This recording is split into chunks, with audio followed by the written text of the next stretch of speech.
Kami awali dengan pengajian umat. Om Swastiastu. Halo semuanya, perkenalkan kami dari kelompok 4. Di sini kami akan menjelaskan materi tentang akhir-akhir masa pendudukan Jepang di Indonesia. Sebelumnya, kami akan memperkenalkan diri terlebih dahulu. Perkenalkan, nama saya Putu Anggi Malani Setia Putri, nomor absen 22 sebagai moderator, dan juga teman-teman saya yaitu Nama saya Nikadek Dian Santiari, nomor absen 12. Perkenalkan, nama saya Kadek Rafiki Satria Pramudia, nomor absen 5. Perkenalkan, nama saya Gusti Bragung Musliman Raha, nomor absen 3. Perkenalkan, nama saya Gede Yosenda Wahiri Danata, nomor absen 1. Nah, di sini kami akan menjelaskan beberapa materi. Yang pertama ada dampak positif dan juga negatif dari penjajahan Jepang. Yang kedua ada pembentukan BPUPKI. Yang ketiga ada pembubaran BPUPKI. Dan yang terakhir ada pembentukan BPUPKI. Baik, di sini saya akan menjelaskan mengenai dampak pendudukan Jepang di Indonesia. Semenjak masuknya Jepang ke Indonesia pada tahun 1942, tentunya membawa dampak terhadap bangsa Indonesia. Ada dampak positif serta dampak negatif. Yang pertama, saya akan menjelaskan dampak positif. Maksud saya dampak negatif dari pendudukan Jepang di Indonesia. Yang pertama, Jepang mengeksploitasi wilayah jajahannya di Indonesia, terutama wilayah penghasil minyak seperti daerah Tarakan dan Balikpapan.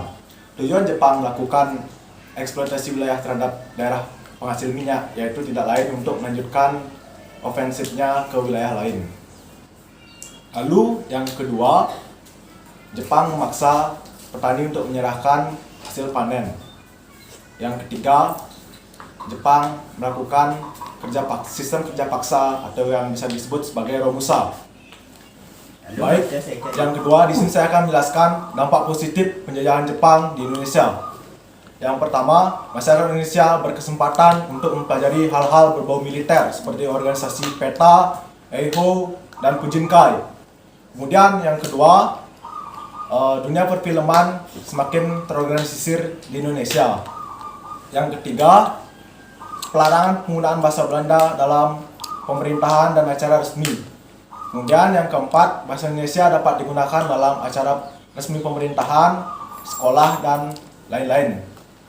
Kemudian dibentuknya Komisi Bahasa Indonesia pada tahun 1943.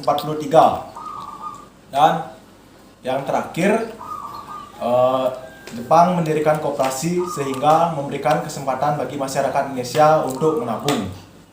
Dan di sini saya akan menjelaskan tentang pembentukan BPUPKI. Nah, sebelumnya saya akan menjelaskan tentang kepanjangan dari BPUPKI, yaitu Badan Penyelidik Usaha-Usaha Kemerdekaan Indonesia.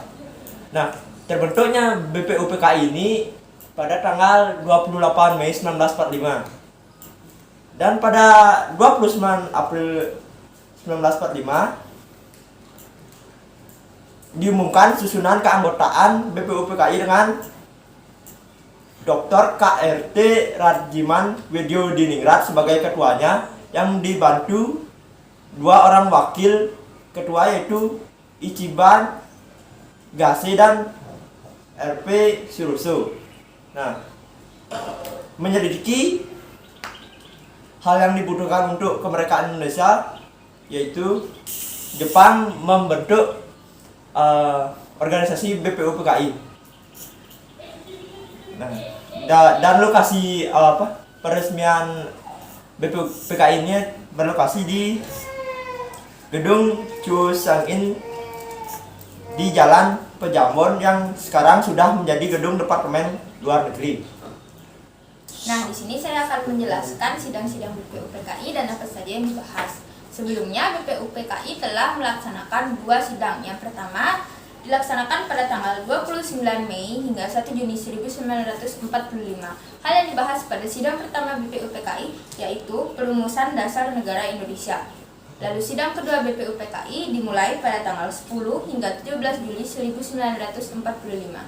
Hal yang dibahas pada sidang kedua BPUPKI yaitu bentuk negara, wilayah negara, kewarganegaraan, rancangan UUD, ekonomi dan keuangan, pembelaan negara, dan terakhir pendidikan dan pengajaran. Tentang pembentukan BPKI. Setelah BPUPKI dibubarkan, Jepang kembali mendirikan BPKI pada tanggal 7 Agustus 1945.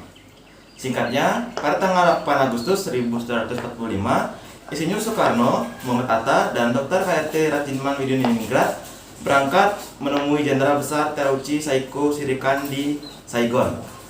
Dalam pertemuan tersebut, Insinyur Soekarno diangkat sebagai Ketua PPKI dan Muhammad Atta sebagai wakilnya. Pemilihan anggota PPKI dilakukan oleh Marsikal Terauchi.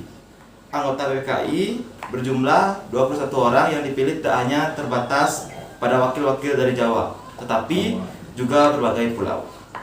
Dalam perkembangan selanjutnya, anggota PPKI ditambah menjadi 6 orang tanpa seizin pemerintah Jepang, sehingga seluruh anggota PPKI berjumlah 27 orang. Tujuan dari pembentukan PPKI itu yang pertama, meresmikan bagian permukaan dan batang tubuh UUD 1145 dan melanjutkan hasil kerja PBU PKI, yakni mempersiapkan pemindahan kekuasaan dari pemerintah pendudukan militer Jepang kepada bangsa Indonesia. Baik, kesimpulan dari materi yang kami jabarkan pada hari ini yaitu bangsa Indonesia mendapatkan banyak sekali dampak dari kedatangan Jepang. Ada dampak positif dan juga dampak negatif. Tapi itu juga yang memberikan kita jalan menuju kemerdekaan dengan terbentuknya BPU PKI dan juga PPKI. Sekian yang dapat kami sampaikan pada hari ini. Kami ucapkan Parama Santi. Om Santi Santi Santi Om. Terima kasih sudah menonton.